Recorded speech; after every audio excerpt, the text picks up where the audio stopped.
I was looking for something else, but figured I might as well do the Comanche videos now. So Jeremy here, Jeeps Unlimited, partsbreakers.com.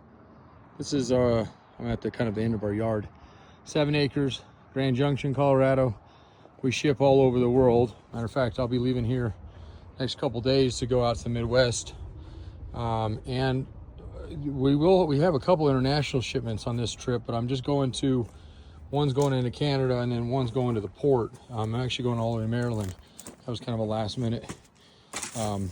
And so there's a port out there that somebody overseas is going to be having something dropped off to a Conex box, so, or container, whatever they call them. Anyway, this isn't much left of this thing. I am showing it for a few reasons. One, and these are actually, let's see, I think three of my Comanches that I'm going to be showing you here,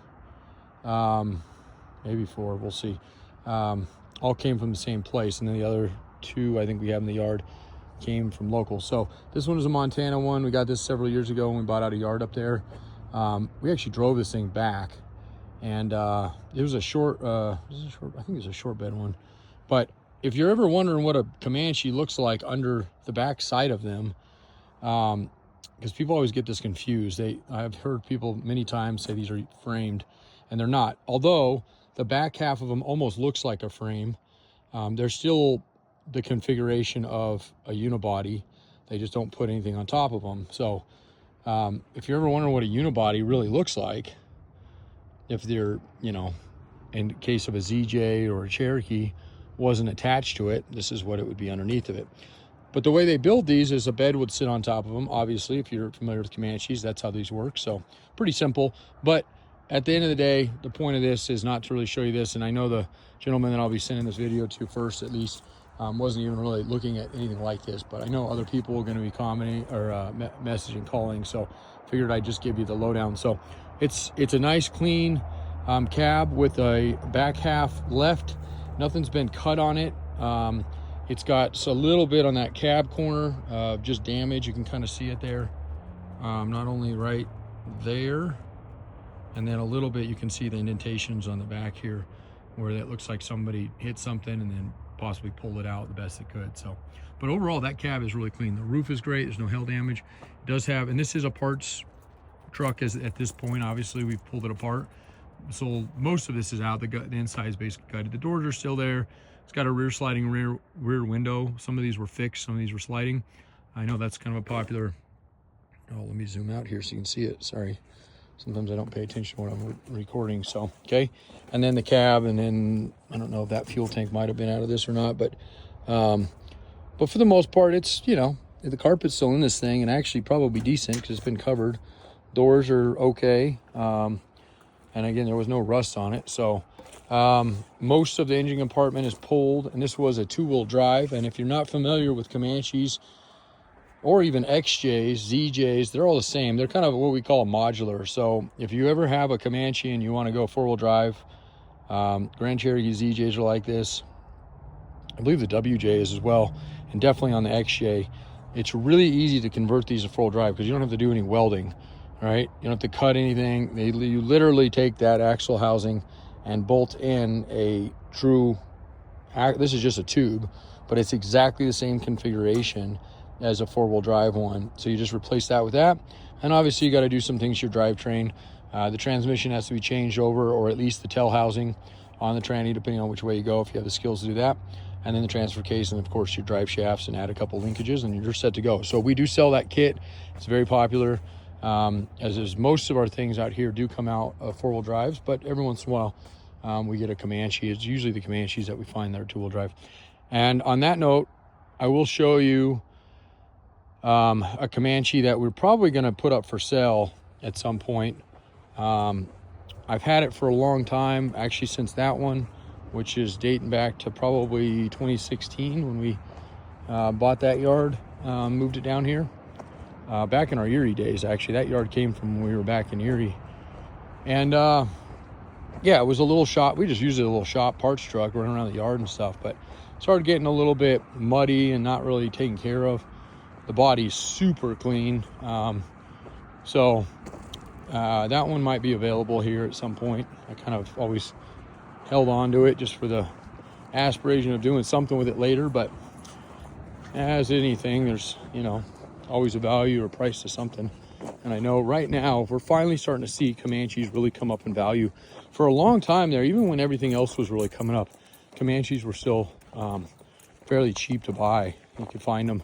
And now I'm starting to see that change, switch over. So a lot more calls, a lot more people willing to spend money on them, and parts as well. And then of course your key components on Comanches, for those of you who don't know, and you will shortly if you ever build one, beds, tailgates, tail lights. And tail lights being the coveted, at the time, nobody was building them. So there's one. This side is pretty much, I mean, it's usable. Somebody could definitely bang it back. And for a cheap bed, this is definitely an option. This is a Comanche topper for a short bed. I just threw it up there so it wouldn't get banged around. We have maybe one more of these guys. But we did finally move. We had several of them for a while. Okay, but the bed is actually clean. There's no rust in it. The inside is beautiful. Just the skirting on that left side bad. And then this side's got a ding in the rear there. And then definitely, well, this one's probably not a great option because it's got some damage on the sides too. But the skirting is kind of dinged up down there. And not too bad up there. That's pretty clean. Not rusty, it's just damaged. Just somebody didn't take real good care of it. Those bumpers are actually kind of hard to find. That one doesn't have any rust in it, but it's dinged up. Even a dinged up one. Again, these are different than the Cherokees. Totally different bumpers. And I was gonna see. I had another one I thought we might, but I wanted to see the way that mounted. So I think it's a little different. Anyway, something else I was working on yesterday. Okay, and then of course this guy here. Right, and it's got a couple dings on it as well, but this is much cleaner. This is one of our cleaner long beds we have. You can see the damage. There's a little indentation there, and then a couple scratches in the top. The rails are pretty good. There's a couple dings there, one in there. Okay, this one's got a liner in it, so obviously we want to pull it just to make sure that it's not rotting out. It shouldn't be. I mean, there's nothing else that indicates it is, but definitely a possibility. This was a 4-wheel drive 4-cylinder in original, but that, again, most of those components have sold out of it. Okay, axle still sitting in that guy, and it is not a 44, it is just a 35. That's got a ding on it right there, and then the corner on that cab corner looks like there's some filler there in it. But overall, again, nice clean cab. Even that one's not a bad cab. We'll show you that one a little bit more. The interior is almost completely in this one still, if not completely in it, other than the train. You know, we pulled out some of that stuff, but still pretty complete. This door looks like somebody pried on it, unfortunately there, but that should be able to be still usable. Somebody does a little bit of work to it. So opens and closes nice, no rust in that guy. The nose of it still attached, which is nice. Again, both of these have the nose on them. The hoods are okay. This one's, the fender's a little dinged up. That one's got a little ding on that fender. And then of course here's that is the 4-wheel drive axle, but it's probably a CAD axle, or should have been originally. Yeah, it's got the CAD down there on that guy. This was also 4-wheel drive. There, and also CAD. If you don't know what CAD is, you can look that up or form. It's just the vacuum disconnect. A lot of people switch those out. There's a direct bolt in from, again, like an XJ. You can take a non-CAD axle and swap them in and get rid of that junk. But if you're doing an original build, it just depends. Now here's another rarity one. There's a couple things on it. This is also was a 4-wheel drive. This motor's gone out of it. It's got a pretty good ding on that front bumper. I don't think it got into the unibody too much other than that front support. Hood's okay, except for that little dimple there. Pretty good pushed in here on the fender side. It doesn't look like the door is damaged. It looks like just the fender. Okay, and this is the short bed. That's why I'm kind of going over this one. That is not the correct console. I was trying to do a fitment for somebody the other day. This has got a lot of padding and stuff in it. Heater box still in this one. Yeah, so manual windows, which most of these would be. I don't know if they ever made it's got some roof damage up here on the rain rails. Okay, and then again, there's one of those other toppers. Again, both of them are short beds. That might be all we have right now is the short bed ones. This is a beautiful bed. It's got one spot of rust on it right there, but I've crawled underneath this one. I actually had this one pending with a deposit for a while, and which we'll do in cases, especially if I'm not planning on doing much with them for a while. That bumper is actually probably the cleanest out of all of them, other than that divot on the end of it. That tailgate for a Comanche tailgate, and I have one more back there. It came off this one, but it's got a pretty good ding in it. But that tailgate is, for what it is, very clean. And then obviously no really clean tail lights. None of these have all been sold. I might have a set that's got a couple cracks in them, but still usable, at discounted, of course. And then yeah, this is a little sport truck. So I don't know why over the years when we've sold beds off of these, it's always been the short beds, and then all of a sudden now people are calling for long beds. I know we've had 3 or 4 calls on those the last couple months. So and that's all I have. For the cleanest bed I have is this guy here as far as a long bed goes, and then that one, which has got good parts on it. If you could beat out the sides or reskirt or reside them, especially with the base and the inside being so nice on that thing. It's unfortunate that one got beat up like it did. So, but as a short bed, and again, I know these things still bring more value. For some reason, the short beds, there's still more of a following on these guys. I think for just approach angles and stuff on them are a little better for wheelers when people are building them. But anyway, okay, so that's those guys. Now, I wasn't planning on walking up here today. Since I'm doing Comanches, I might as well. Those are parts back there. I mean, I'd sell those whole for what we have. And I have paperwork on some of them. And we have tow titles on others, so. Or for parts only.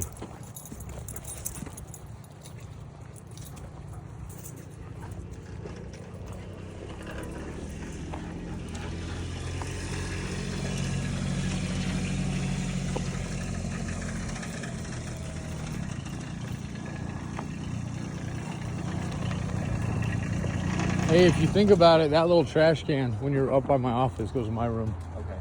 How do those, I didn't look before I came up, the tailgates come out? The tailgates, they're on a T40. T40? Yeah, and you can just remove the hinge if the hinges aren't jacked up.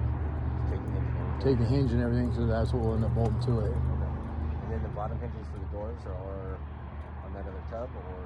Yeah, there's probably bottom hinges on some of those. They might even be on that other tub out there. Okay. If they're on that tub, strip that one down the best we can, because that one's going to go in the crusher. Okay. And I'll be right down to give you a hand. All right.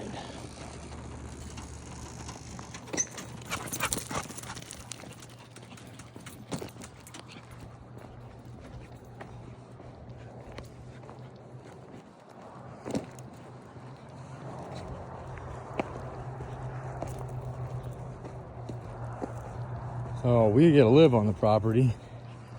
I love it. My wife loves it for the most part. She complains a little bit sometimes if I bring too much up here. But I think our kids get a huge advantage because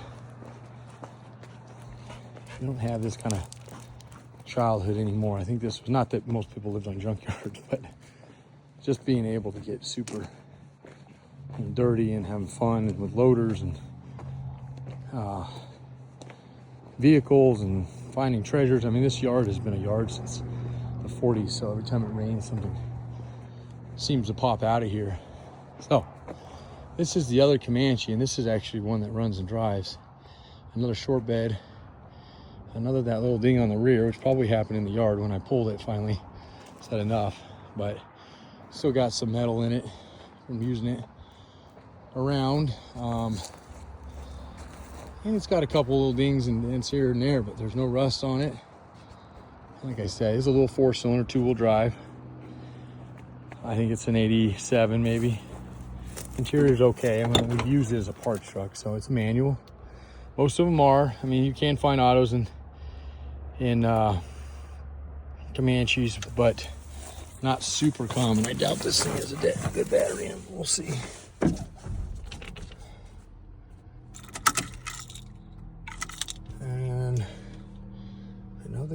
different starter in it. I think they didn't even. Maybe they took that out. Yeah. Just got a dead battery right now. Anyway, yeah, it's super, super dirty, but the dash is good. There's no cracks in it. The glove box is there. It's all intact, fairly stock. I got some mud swipes on it, non-AC, which actually, for whatever reason, these non-AC heater boxes are getting to be extremely desirable. I don't know if that's because the conversion company, we sell them a lot to Jeep Air and a few of the other, I think it's Jeep, whatever the AC conversion companies are. Okay, so that's about it. I don't have anything else Comanche-wise to show you up here. Most of the stuff up here is just kind of stuff we've accumulated or customer, probably a lot of these are customer projects. So we do a little bit of service work, not a lot, but a fair amount. And then here's my completely, wasn't planning on restore on this dozer, but it's turning out to be a gigantic top to bottom restoration. Planned on buying it to use it, but clutches were bad, so I had to tear that guy completely down. Radiator's bad. Let me tell you, that thing is not cheap to find parts on. I thought Jeep parts were expensive sometimes, but they want $2,500 and you can't even find them for a radiator on it. It's got a big hole in it. So it's getting recorded right now. I got that, saved me $1,000, but still $1,400 to record the dumb thing. And steer clutches are $1,000 a piece. Hydraulic lines, which it needs all of them, that'll probably run me another $1,000. But it's a 450 and they're super hard to find, those little dozers. So I try to grab them when I can. They bring good money, so especially if they run without any issues. This one I got a little bit cheaper, but not by a lot. So anyway, okay. So beautiful day here in Colorado. It's Sunday, February, what is it, 22nd, 23rd, somewhere in there, 2025.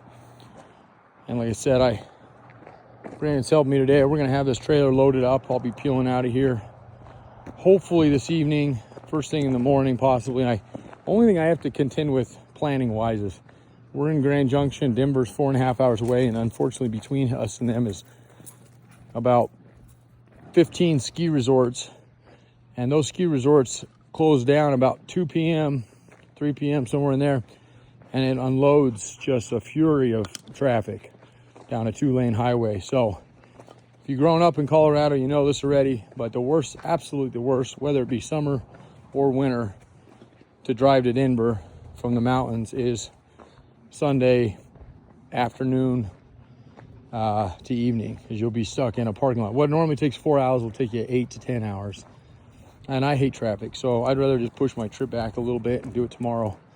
But it kind of depends on if I take my boy with me, because I might, my little 4-year-old, he's about to turn 5, he's preschool, but he might be joining me on this trip. I'm not 100% on that, only because I hate to put him in a truck for that long a time, although he's more than content going anywhere he can with me. But mama's sick and baby girl's sick. She's 1, so I'm just trying to help her out a little bit, not relieve her. I hate leaving them when they're not feeling well, but unfortunately this trip has got to get done with, because our busy season is here. January 15th to June 15th is our balls to the wall. We do about 250 phone calls a day, Monday through Thursday. And that doesn't really slow down too much until about September. But I would say the peak season is until June. And then we'll drop off to probably 75 to 100 calls. So we do a lot of calls out here. We ship a lot of product, a lot of Jeep parts. So, and something we're just super proud of. So a lot of what I'm taking out of these frames, not these particular ones, but other ones, and tubs that we have going out, and that's really what we're known for, as well as wiring harnesses, ECMs, axles, as you've seen as we're walking, wheels. There's probably 1,000 drive shafts over there. We got grills, fenders, radiators, supports, you name it. So if you happen to see this and need something and happen to be between Grand Junction, so we're going to be going through Denver. We got deliveries in Fort Collins, Omaha, so Nebraska, Iowa, Illinois, Indiana, I was going to say Chicago, of course, Chicago, Michigan, Toronto, Ohio, Pennsylvania, Maryland. And I might, depending on how full I am at the end of the day, I have a customer that needs a few things down in Nashville. I might drop down there. Just depends on how quickly and if I have any breakdowns in the trip. Hopefully not. It's always the hope, but as of last August when I went out and blew a tranny in New Jersey on the turnpike was not a fun experience. So, all right, that's it. Thanks, guys. 303-666-9020.